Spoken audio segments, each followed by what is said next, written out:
What if the greatest prison in your life has no walls? Not your job, not your past, not the people who hurt you. Your mind. Every day, thousands of thoughts pass through your head. Most of them aren't chosen. They arrive automatically. A delayed text changes your mood. One criticism echoes in your head for hours.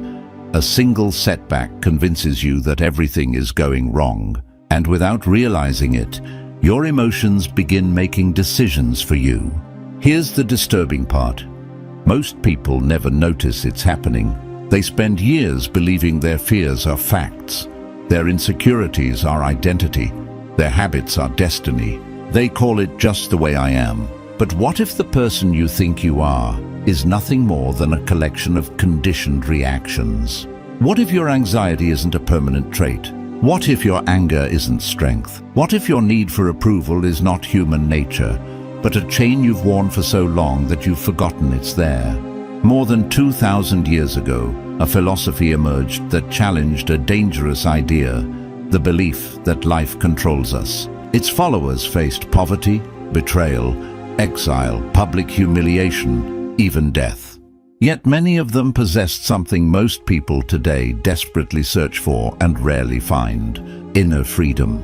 Not because their lives were easy, because they mastered something far more important than circumstances. They mastered themselves, and once you understand what they understood, you'll begin to see your struggles differently. The stress that consumes you, the opinions that control you, the setbacks that break your momentum, the fears that quietly shape your decisions. None of them hold as much power as you've been taught to believe. In this video, you'll discover 5 Stoic disciplines designed to build a mind that remains steady when everything around it becomes chaotic. Not motivational tricks, not temporary confidence. Disciplines. Timeless principles that can transform the way you respond to failure, rejection, uncertainty, and loss. But before we begin, there's something you need to do. Take an honest look at your life. How much of your peace depends on other people? How much of your confidence depends on success? How much of your happiness disappears the moment life refuses to go your way? Because the truth is simple. The moment you see the chains, you stop being controlled by them. And today you're about to see them clearly. Let's begin.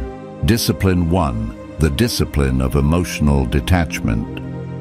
There is a moment that happens to almost everyone, almost every day, and it passes so quickly that most people never even notice it happening.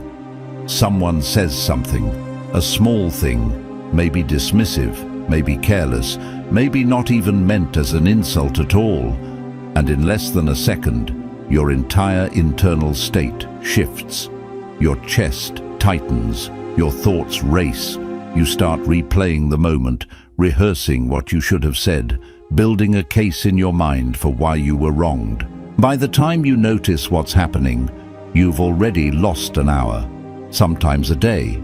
Sometimes the memory resurfaces years later, still carrying the same sting. This is what it means to be emotionally entangled. Your inner state is not yours. It belongs to whoever last spoke to you, whatever last happened to you, whatever thought last crossed your mind. You are, in a very real sense, being operated by the world around you, like a puppet whose strings are pulled by strangers who don't even know they're holding them. The Stoics had a word for the alternative. They didn't call it not caring. They called it apatheia, often mistranslated as apathy, but meaning something closer to freedom from being controlled by passion. Not the absence of feeling, but the absence of being enslaved by feeling. Marcus Aurelius, the most powerful man in the known world, a man who could have anyone executed with a single word, wrote constantly to himself about this exact struggle, not because he was naturally calm, but because he wasn't.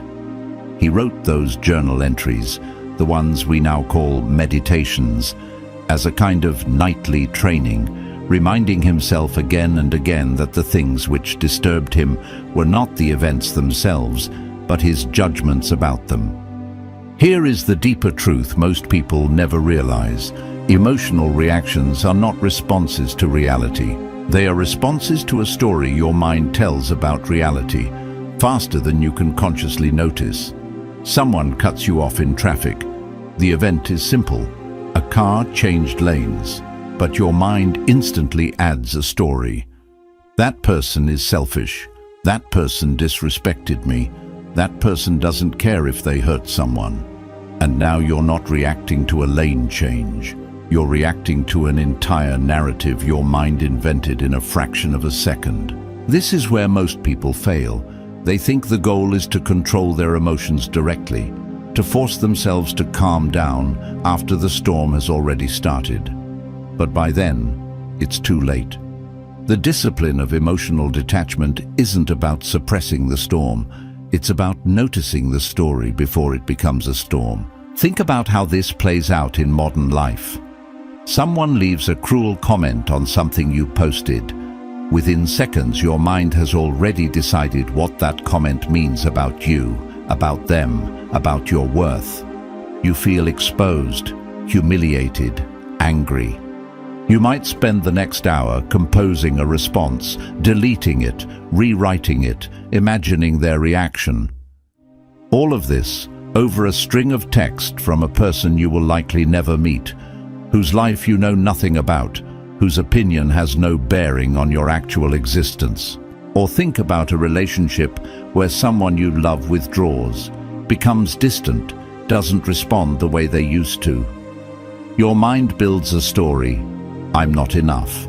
I did something wrong. I'm going to be abandoned again. And suddenly, you're not just experiencing their distance, you're experiencing every past abandonment, every old wound, all activated by one person's bad mood on one ordinary Tuesday.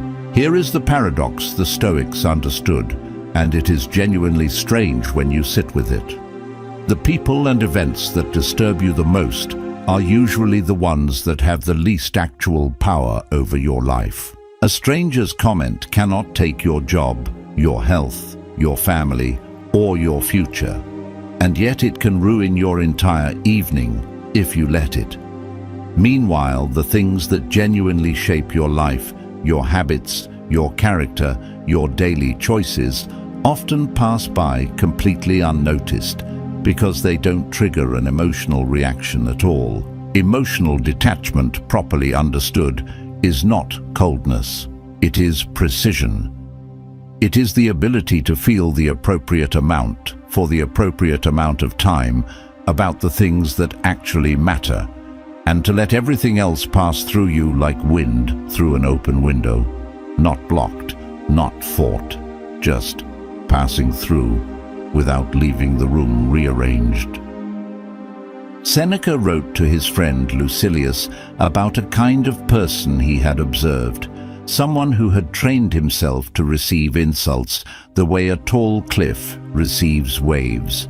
The waves crash, they make noise, they throw up spray, and then they're gone, and the cliff stands exactly as it did before. Not because the cliff doesn't feel the waves, but because the cliff's existence isn't determined by them. This is the deeper philosophical question underneath all of this. What is the difference between you and the things that happen to you? Most people cannot answer this question because they have never separated the two.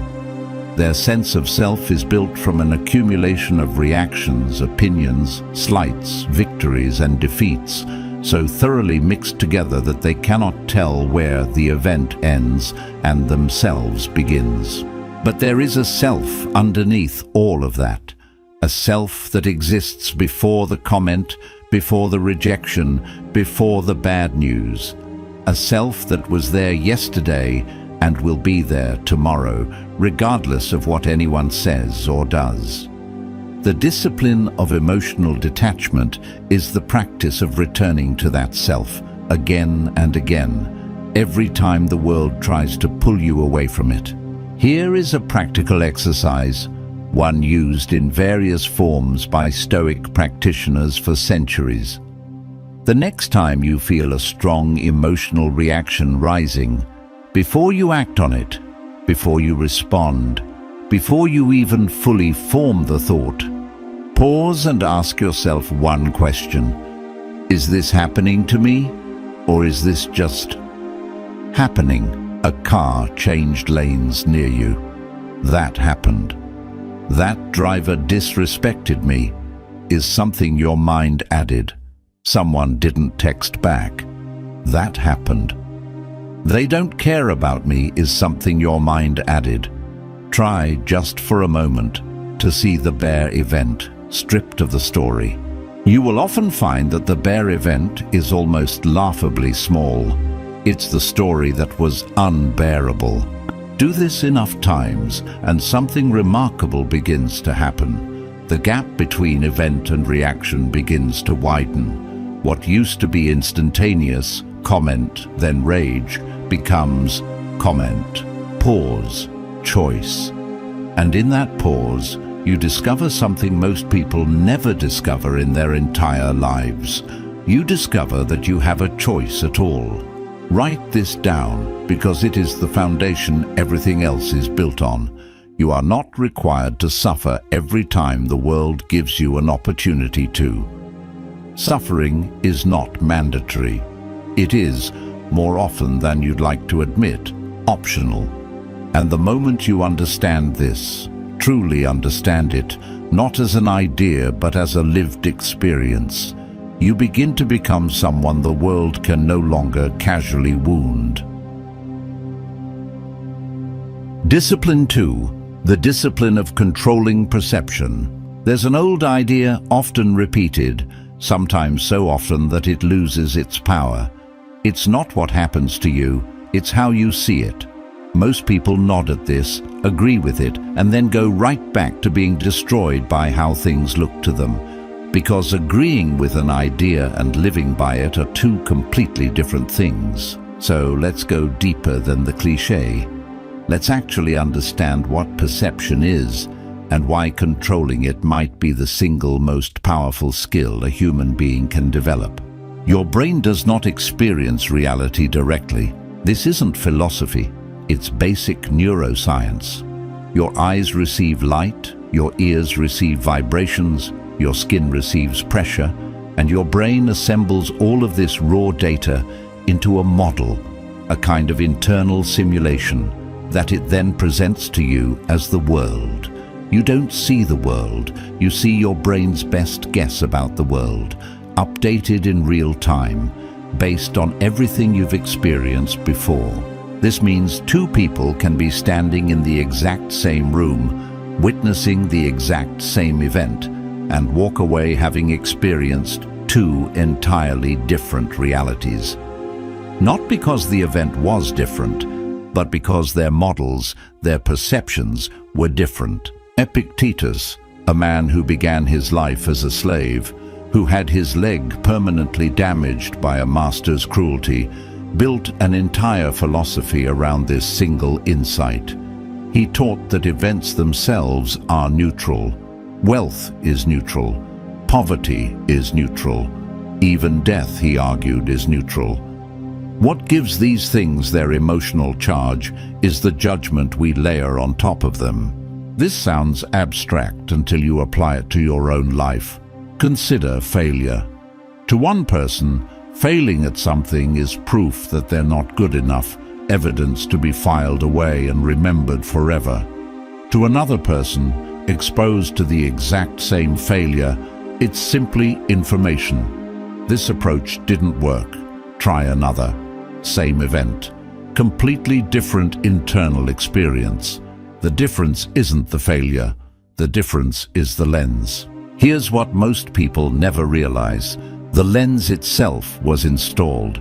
You didn't choose it consciously. It was built piece by piece from childhood experiences, from what your parents said when you made mistakes, from how your early failures were treated, from 1,000 small moments you don't even remember, all of which taught your brain, this is what failure means.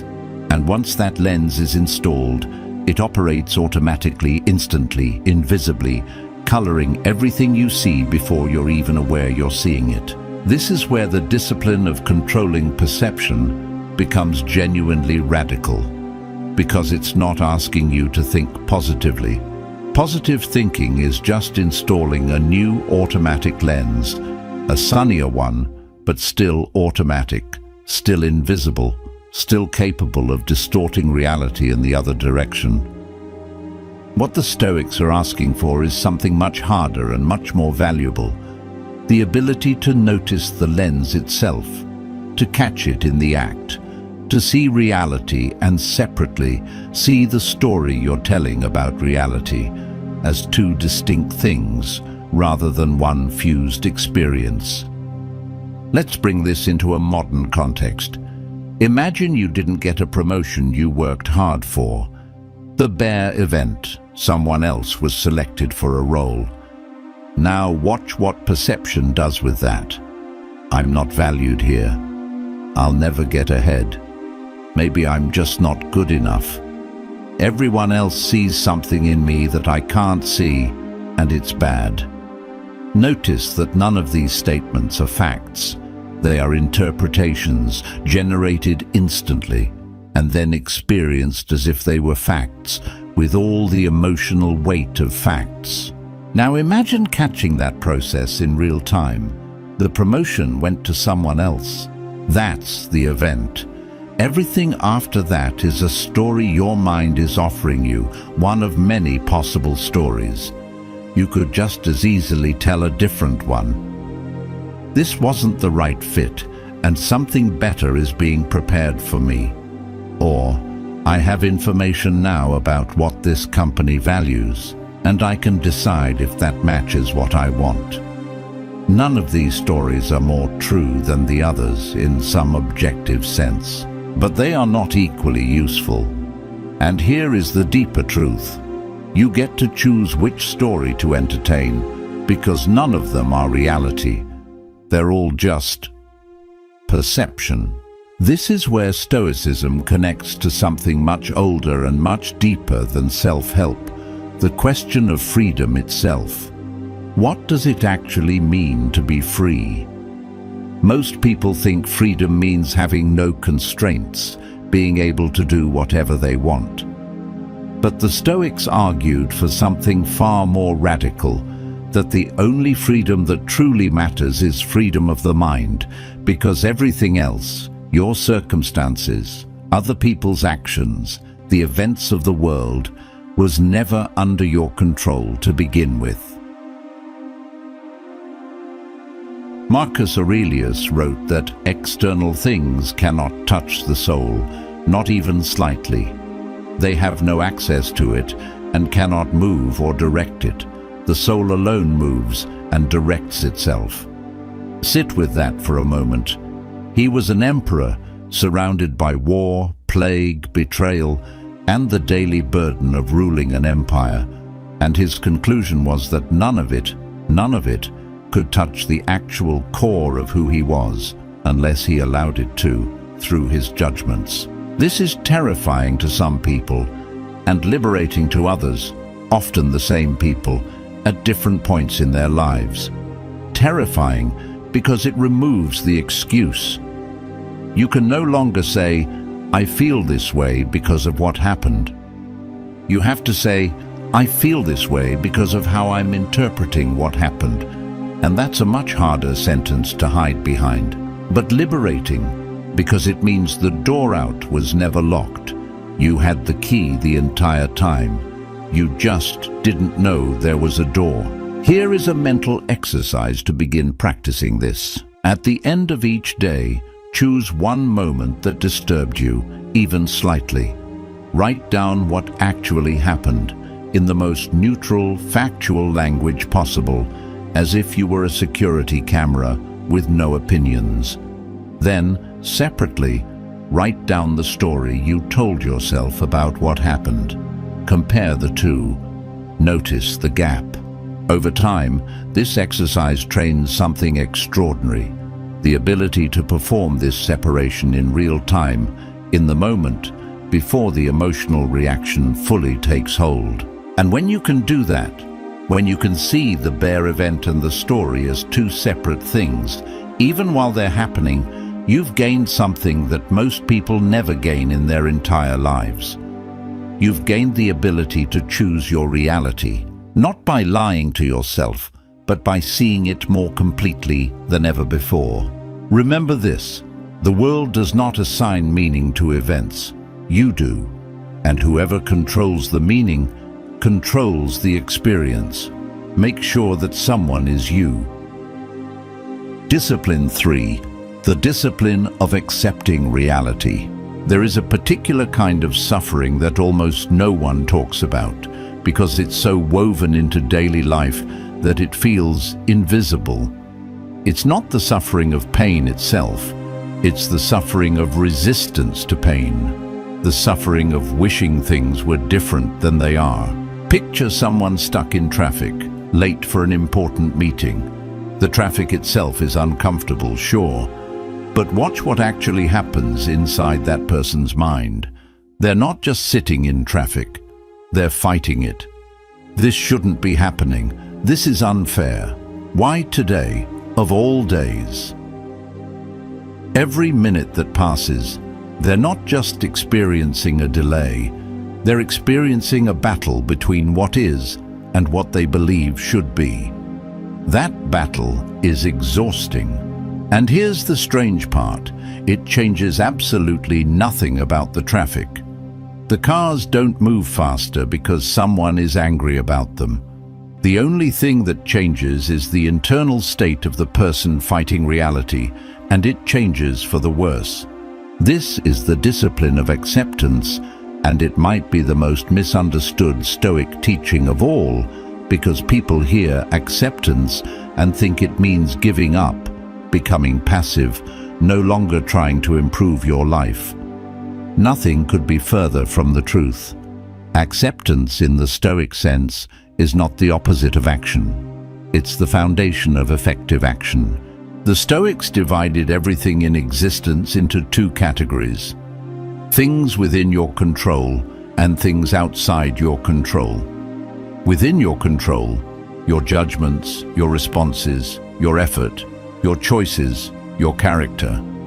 Outside your control, literally everything else. Other people's opinions, the past, the weather, the economy, other people's choices, even your own body's health. Ultimately, since illness and accident can strike anyone regardless of how carefully they live. Most human suffering, when you examine it closely, comes from confusion between these two categories. We pour enormous energy into things we cannot control, wishing they were different, fighting against them, resenting them, and very little energy into the one thing we actually can control, our own response. Epictetus put it with brutal simplicity: people are not disturbed by things, but by their stubborn insistence that things should be different than they are. Read that again. Not the things themselves, the insistence that they should be otherwise. Here's the modern example that almost everyone can recognize. Someone in your life, a parent, a partner, a friend, behaves in a way that hurts you again.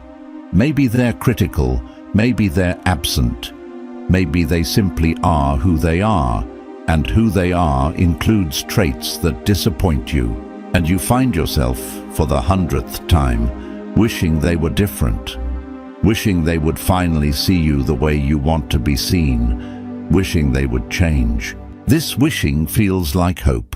It feels productive, like it's keeping a door open. But notice what it's actually doing. It's keeping you tethered to a version of this person that doesn't exist, a fantasy version, while the real person, the one standing in front of you, continues being exactly who they've always been. And every time the real person fails to become the fantasy person, you experience it as a fresh wound, even though, if you're honest, you already knew deep down that this is who they are. Acceptance doesn't mean you stop wanting things to be better. It doesn't mean you tolerate mistreatment or stay in situations that genuinely harm you. That's a different conversation entirely. Acceptance means you stop fighting with reality about what is already true, right now, in this moment, so that you can respond to what's actually in front of you, rather than to the gap between what's in front of you and what you wish was there. There's a deeper layer to this, one that connects to something almost every human being avoids thinking about: the nature of control itself and ultimately mortality. The Stoics were obsessed with death, not in a morbid way, but in a clarifying way. Marcus Aurelius would remind himself constantly that he could lose everything: his position, his health, his life, at any moment without warning. This wasn't pessimism, it was a tool, because once you truly accept that everything, your possessions, your relationships, your own body, is on loan, temporary, not actually yours in any permanent sense, something shifts. You stop bracing against loss, because you stop pretending that loss was ever avoidable in the first place. This is where acceptance becomes almost spiritual. Most people live as though the current arrangement of their life, their job, their relationships, their health, their youth, is the baseline, the default, and anything that disrupts it is an aberration, an injustice, something to be resisted. But the Stoics saw it differently. They saw the current arrangement as a gift, temporarily borrowed, that was never promised to continue. From that view, every day this arrangement continues is not owed to you, it's extra. And every change, even painful change, is not a violation of some cosmic contract. It's simply reality, doing what reality has always done. When something happens that you don't like, something you wish were different, practice saying internally just 2 words: this too. Not as resignation, but as recognition. This too is part of life. This too is something that happens to people. This too will pass, as everything does. Then ask the only question that actually matters. Given that this is what's true right now, what is the best action available to me? Not what should be true. Not what do I wish were true. What is true right now, and what can I do about it? This single shift from fighting reality to working with reality is one of the most practically powerful tools a human mind can develop. It doesn't mean you stop trying to change things you can change. It means you stop wasting energy on the things you can't. Energy you could be spending on the things you can. The deeper truth is this: acceptance is not weakness. Resistance to reality is the weakness, because it's a fight you can never win against an opponent, reality itself, that never tires, never negotiates, and always, eventually, wins.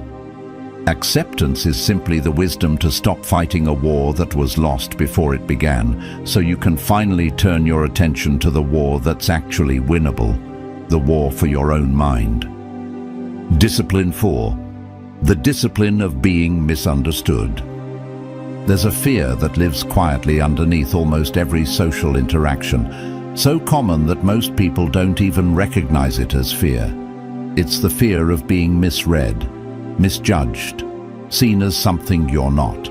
You say something, and immediately, part of your mind starts monitoring. Did that come across right? Did they take that the wrong way?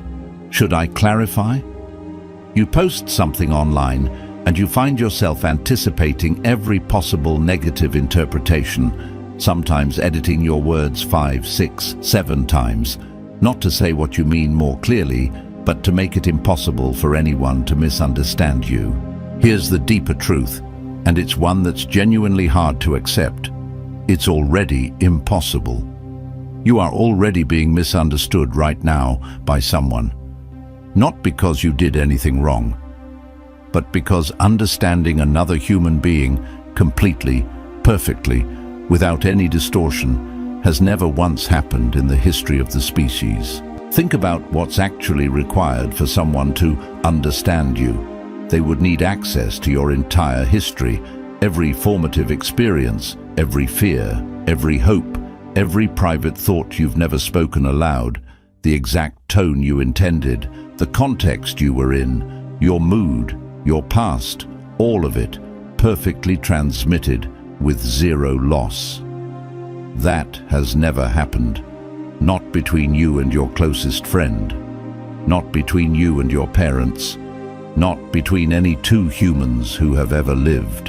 And yet, we act as though being misunderstood is a malfunction, a problem to be solved, rather than simply the permanent condition of being a separate consciousness inside a body, trying to communicate with other separate consciousnesses inside other bodies, using nothing but sounds and symbols that each person interprets through their own private lens.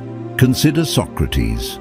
Here was a man widely regarded, even by his contemporaries, as one of the most thoughtful, careful, and ethical people in Athens. He spent his life in dialogue, questioning, clarifying, exposing his own reasoning to scrutiny more than almost anyone in history. And he was put to death by his own city on charges that, viewed from any distance, were absurd, corrupting the youth, impiety toward the gods. The man who arguably understood the nature of truth and virtue better than anyone alive was, by the very people he lived among, profoundly misunderstood, to the point of execution. If clarity, the deepest clarity a human being has ever achieved, could not protect Socrates from being fundamentally misread by his own community, what does that tell you about your odds? This isn't meant to be discouraging. It's meant to be freeing.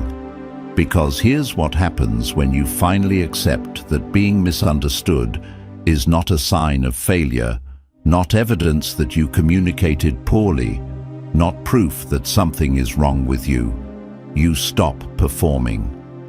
Think about how much of daily life is performance, not deliberate, dishonest performance, but the constant, exhausting calibration of yourself based on how you imagine you're being perceived. The careful word, choices. The version of yourself you present at work versus with family versus online. All of this calibration is driven by a single underlying belief. If people understand me correctly, they'll accept me.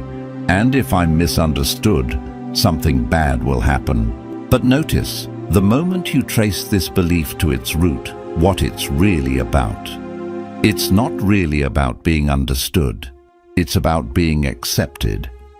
Understanding is just the mechanism people believe leads to acceptance, and acceptance ultimately traces back to something even older, the fear of rejection, which for social creatures like humans was once, in an evolutionary sense, a matter of survival.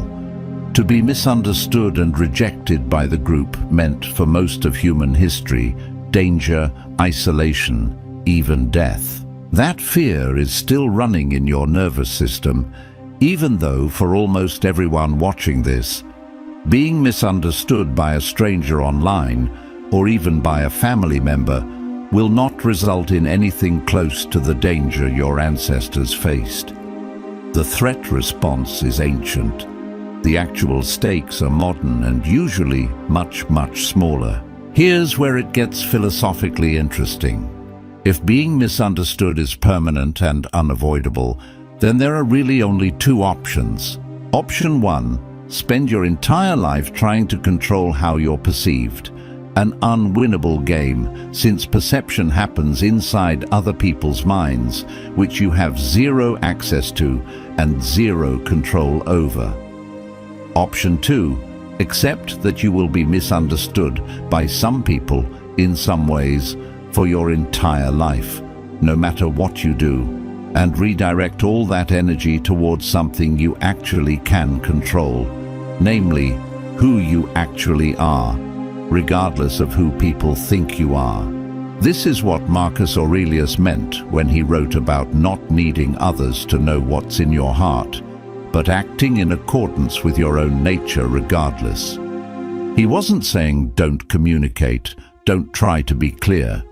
He was saying, don't make your inner peace contingent on a project being correctly understood by everyone, that was never achievable in the first place. Here's a modern scenario almost everyone has lived through. You make a decision, leaving a job, ending a relationship, changing your beliefs that the people around you don't understand. They project motives onto you that aren't true. Maybe they think you're selfish, or naive, or ungrateful, or running away. You feel the urge to explain, to justify, to make them see it the way you see it. And sometimes you spend years on this, explaining and re-explaining, hoping that if you just find the right words, they'll finally get it. But what if they don't have to? What if your decision can be right for you, can be made with integrity, can be the best choice available, and still be misunderstood by people who weren't inside your experience and never will be? The discipline here is learning to let your actions be correct according to your own honest judgment, and letting other people's understanding or lack of it be their business, not yours. This connects to something even deeper, the question of who you're actually performing for. If you imagine for a moment that no one was watching, no one would ever know, no reputation was at stake, would you still make the same choice? If yes, then your choice is rooted in your values.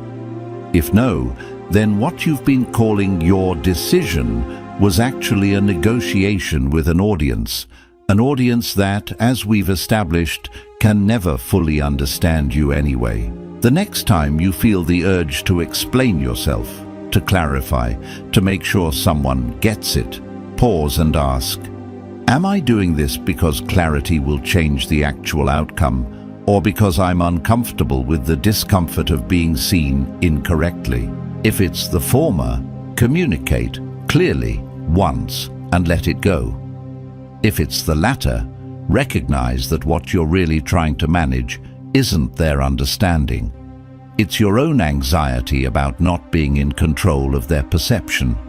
And that anxiety can be sat with, breathed through, and released without a single word being spoken. Walking through fog, some people will see you clearly, in glimpses, in fragments. Others will only ever see a shape, a shadow, something they fill in with their own assumptions.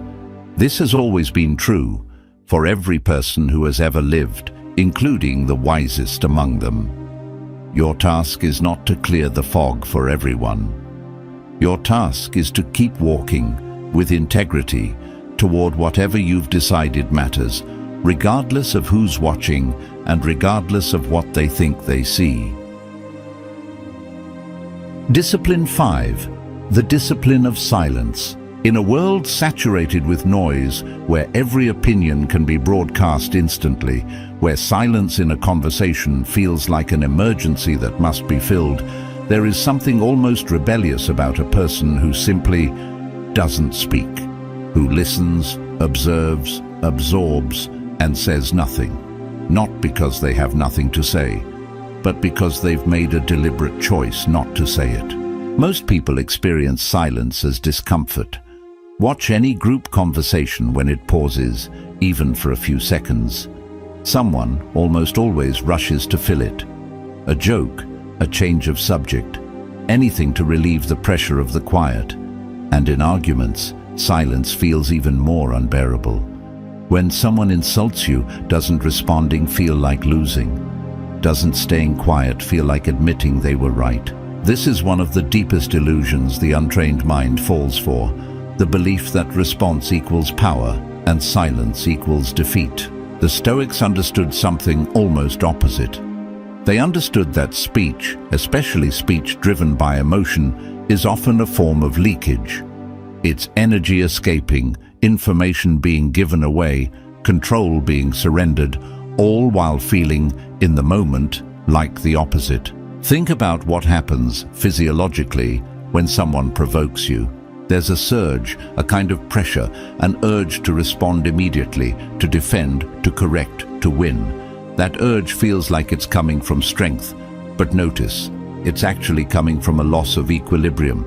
Something has knocked you off balance, and the urge to speak immediately is, in a very real sense, an attempt to regain balance by externalizing the disturbance, pushing it back out into the world, onto the other person, rather than processing it internally. Every word spoken from that state carries the signature of that disturbance. It reveals exactly how much power the other person's words had over you. The faster and more intensely you respond, the more visible that power becomes to them and eventually to you. Now consider the opposite. Someone says something designed to provoke, and you simply don't react. Not coldly, not as a power move in the petty sense, but because internally the provocation didn't land the way it was intended to. There was no surge to regulate, because there was no destabilization in the first place. What does that silence communicate? Often, far more than any words could. It communicates that the attempt failed, that the foundation wasn't shaken. This is what made certain historical figures so unnervingly powerful in the face of attacks designed to break them. Their silence wasn't a strategy they performed. It was a byproduct of an internal state that simply wasn't disturbed enough to need to respond. But there's a deeper layer here, one that goes beyond conflict and confrontation. Silence, real silence, the kind cultivated deliberately, is also a form of self-knowledge. Modern life is engineered, almost perfectly, to prevent silence. The moment there's a gap, a commute, a wait in line, a few minutes before sleep, most people instinctively fill it. A phone comes out, sound, images, voices, opinions, all flowing in continuously. And here's the question almost no one asks: what is being avoided by filling every silent moment with input? The answer, for many people, is themselves. Silence is where unprocessed thoughts surface, where unresolved feelings, the ones that get buried under constant stimulation, finally have room to rise. For someone who has spent years avoiding their own internal world through noise, silence doesn't feel peaceful. It feels like exposure, like suddenly being alone in a room with someone you've been avoiding for a long time, yourself. This is why the discipline of silence is, in some ways, the discipline of self-confrontation. Seneca wrote about the importance of withdrawing into oneself, of having a place, even if just a state of mind, that one could retreat to, away from the demands and noise of the world, in order to actually examine one's own life. Not to escape from life, but to be able to return to it with clearer eyes. Here's a modern application. Think about how often disagreements escalate, not because of the original disagreement, but because of everything said afterward in the heat of the moment, things that 24 hours later, both people often regret. The discipline of silence, in this context, isn't about never speaking. It's about creating a gap, even a small one, between the impulse to speak and the act of speaking, long enough for the initial emotional surge to pass, so that whatever is said afterward comes from clarity rather than reactivity. There's also a social dimension to this that's worth sitting with. In a culture where everyone is expected to have an opinion on everything instantly, where silence on a topic is sometimes interpreted as complicity or weakness or ignorance, choosing not to speak can feel almost transgressive. But consider, how many opinions do you currently hold about people, events, situations that you formed within seconds based on incomplete information, simply because you felt social pressure to have a position? The discipline of silence includes the willingness to say, even just to yourself, I don't know enough about this to have a strong opinion, and that's fine. This single willingness to not know, to withhold judgment, to simply observe without immediately categorizing, is one of the rarest and most powerful mental habits a person can develop, because it keeps your mind flexible, accurate, and undistorted by the need to defend positions you adopted too quickly. For one full day, before responding to anything that provokes an emotional reaction, Whether it's a comment, a piece of news, an argument, wait. Not forever. Just long enough to notice the urge to respond and let it pass through you without acting on it. Notice what's still true after the urge fades. Often, what remains is much smaller and much clearer than what the initial surge demanded. And in conversations, practice this. When there's a silence, a pause, resist the urge to fill it. Just for a few extra seconds, notice the discomfort. Notice that the discomfort is information about you, not about the silence itself. The deeper truth is this: the loudest reactions usually come from the places inside us that are the most unstable, and the quietest responses, not from suppression, but from genuine internal steadiness, often carry more weight, more presence, and more power than anything that could be said in the heat of the moment. Silence isn't empty. It's full of everything that didn't need to be said, because nothing inside you needed it to be. Before you leave, remember this: the world will not become easier after this video. People will still disappoint you. Life will still test you. You will still face rejection, failure, loss, and uncertainty. But that was never the goal. The goal was never to create a life without storms. The goal was to become someone who can walk through storms without breaking, because the strongest person in the room is not the loudest, not the richest, not the most admired. It's the person whose peace cannot be purchased, manipulated, or taken away. The person who no longer needs approval to feel worthy, who no longer needs revenge to feel powerful, who no longer needs perfect circumstances to feel at peace. That is true strength. And every discipline you've learned today is a step toward that strength. So when this video ends and life tests you again, pause. Remember who is in control. Remember that your mind belongs to you. And most importantly, remember that no person, no failure, no insult, and no loss has the power to destroy your peace, unless you hand them the keys. Guard your mind, protect your peace, master yourself, and become the kind of person the world can challenge, but never conquer. The greatest victory is not over others, it is over yourself. If this message resonated with you, leave a comment below. I rule my mind, and I'll see you in the next video.